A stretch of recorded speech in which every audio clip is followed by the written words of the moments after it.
What if I told you there's a man alive today whose personal fortune is so vast, he doesn't just buy mansions or jets, he rewrites the map. A man who doesn't live in a country. He runs one. Who doesn't buy luxury? He defines it.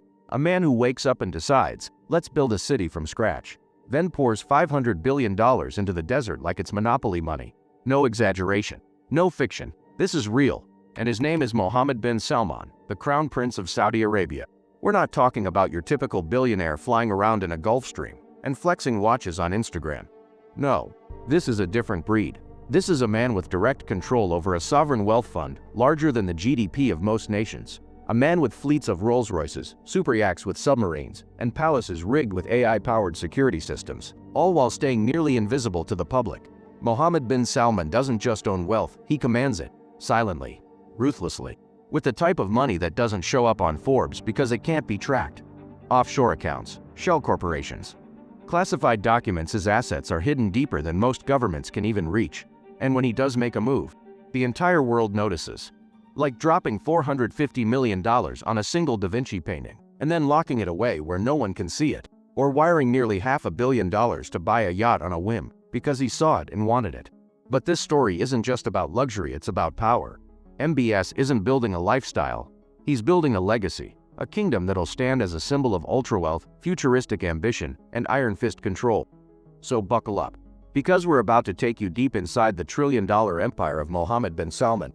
The secrets, the spending, the strategies, and what it really looks like when one man holds the keys to a country's entire fortune. Don't forget to like this video and subscribe to our channel for more videos about hidden wealth and untold stories. Let's begin. Let's start with real estate. One of the crown jewels in his empire is the Chateau Louis XIV, a jaw-dropping estate just outside Paris. This isn't just another mansion, it's the most expensive home ever sold in the world. $300 million for a single property. That's more than the GDP of some small countries. It was built in 2011 to mimic the grandeur of Versailles, but it's far from old school. This place fuses classic French architecture with bleeding-edge technology. Gold leaf on the walls, ceilings carved by hand, a ballroom with chandeliers imported from Italy. There's an underground nightclub, a private movie theater, a climate-controlled wine cellar, and yes, a massive underground aquarium visible from inside the house. But the most impressive feature isn't the luxury, it's the security. The estate is wired with motion detectors, facial recognition systems, infrared cameras, all of it controlled remotely from MBS's phone. And for years, nobody knew he owned it. The deal was done in total secrecy, using shell corporations tied to the Saudi royal court. It wasn't until a group of investigative journalists traced leaked financial records that the truth emerged. MBS had bought the most expensive mansion in human history, and he didn't want anyone to know. But that's just one property. According to reports, MBS owns an entire portfolio of hyper-luxury homes across the globe, villas in the south of France, secret estates in Switzerland, mega compounds across the Arabian Peninsula, palaces with gold walls, helicopter pads, underground bunkers, artificial beaches, hidden airstrips, properties so exclusive, not a single photo has leaked online. Most of these assets are shielded through offshore structures so no one can trace them back. It's wealth you'll never see, and that's by design. Now let's talk about his rides. In 2015, MBS made one of the wildest impulse buys in history. He was vacationing in the south of France when he spotted a superyacht floating off the coast. It belonged to Russian vodka billionaire Richest. MBS liked the yacht, so he bought it. Within 24 hours, he wired $450 million. The yacht, it's called the Serene, and it's more than just a boat, it's a floating palace. The Serene is 439 feet long. It has 2 helipads, an indoor climbing wall, an underwater observation room, a pool that turns into a dance floor, a spa, a cinema, a library, and a dock for a submarine. That's right, this man has his own submarine on standby, on his yacht. The interiors. Custom Italian marble, gold detailing. Furniture. The wine cellar holds thousands of the rarest vintage bottles. Everything inside is fit for an emperor. But that's just one vessel. MBS has multiple Boeing 747s converted into private jets. Full gold-trimmed interiors. Living rooms, master bedrooms, onboard spas, even prayer rooms, with custom lighting that mimics sunrise and sunset to align with Islamic rituals. These aren't jets. These are palaces in the sky. Each plane costs hundreds of millions to build and modify.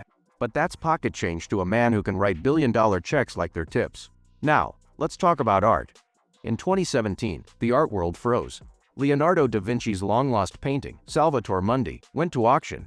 The bidding started at $100 million.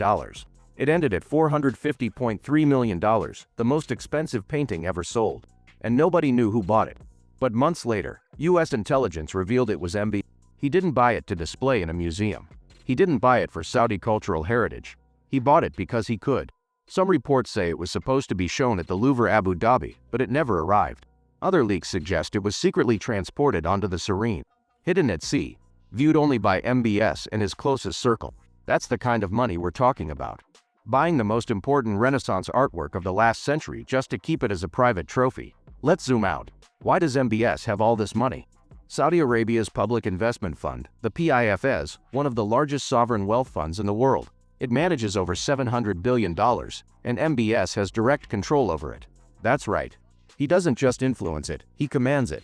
He's used it to buy stakes in Uber, SoftBank, Activision Blizzard, Boeing, Live Nation, and even invested billions into futuristic tech like NEOM. It's MBS's wildest dream. A $500 billion megacity rising from the desert. A city with no roads, no cars, no pollution, just AI robots, vertical farms, and a 170-kilometer mirrored wall, called the Line. It's supposed to house 9 million people, entirely powered by renewable energy, with floating industrial zones and an artificial moon. Critics call it science fiction, but MBS is already pouring billions into its construction. Skyscrapers are rising. Infrastructure is being laid. Engineers and architects from around the globe are being flown in to design the future. And this is just one project. He's also launching a massive tourism initiative, opening up Saudi Arabia's Red Sea coast for luxury resorts, cruise ports, golf courses, and desert retreats. Why? Because he's trying to diversify the kingdom's economy. Oil won't last forever, and MBS knows it. He wants to make Saudi Arabia the next Dubai in steroids. But behind the glitz, there's controversy. MBS came to power in 2017 and launched an anti-corruption purge. He arrested hundreds of Saudi royals and billionaires, locked them up in the Ritz-Carlton Hotel, and forced them to sign over billions in assets. Supporters said he was cleaning up corruption. Critics said it was a power grab. But either way, it worked. He consolidated control over the royal family, the economy, and the military, becoming the most powerful figure in Saudi Arabia. And he did it fast. In his early 30s, MBS was already reshaping the kingdom's future. Lifting bans on concerts, allowing women to drive, promoting entertainment, tourism, and tech. He calls it Vision 2030, a plan to modernize Saudi Arabia for the next century. But while he's rebranding the kingdom abroad, his image at home is complicated. He's been criticized for human rights violations. It sparked international outrage, sanctions, and pressure from Western governments. Still, the money flows. Why? Because Saudi oil is still king, and the world keeps buying. That means more money for the kingdom. More money for the PIF? More power for MBS. And he knows it. So what does a man do when he has more money than he could ever spend? More power than most governments, and no one above him to say no. He rewrites the future. Mohammed bin Salman isn't just collecting trophies, he's crafting a legacy so massive, so futuristic, and so mysterious that even history books might struggle to contain it. He's not just buying assets. He's reshaping the blueprint of civilization. One palace, one superyacht, $1 billion city at a time. This isn't about wealth anymore. It's about domination, control, immortality. While other billionaires race to the moon or build electric cars, MBS is building civilizations, creating cities from scratch, designing new ways of life, powered by AI and ruled by silence. While the rest of the world debates the ethics of innovation, he just does it. Because when you hold the keys to $1 trillion vault, rules don't apply. He doesn't need to impress anyone. He doesn't post selfies or flex watches. His power is quiet, cold, absolute. He moves through the shadows of politics and finance with precision, hiding billion-dollar deals behind anonymous corporations and offshore trusts. We only know what he wants us to know. The rest is locked away, sealed in vaults, floating on yachts, or buried deep beneath Saudi soil. But there's a darker side, because with that power comes fear, controversy, control. The man who lifts bans on concerts is the same one accused of silencing critics with brutal force. The visionary behind NEOM is also the one tied to one of the most chilling political assassinations in recent memory. So is he a genius? Or a tyrant? Or a monarch cloaked in gold? That's the paradox of MB. A man walking the line between progress and oppression, light and shadow, the future and the past. And while we debate from the outside, he keeps building, keeps buying, keeps rising. Because when you control trillions, the world bends to your blueprint. Thanks for watching. If you're fascinated by the world's richest and most powerful people, hit that like button and subscribe for more deep dives. And let us know in the comments. Is MBS the architect of the future? Or a king playing God? Either way, this story is far from over.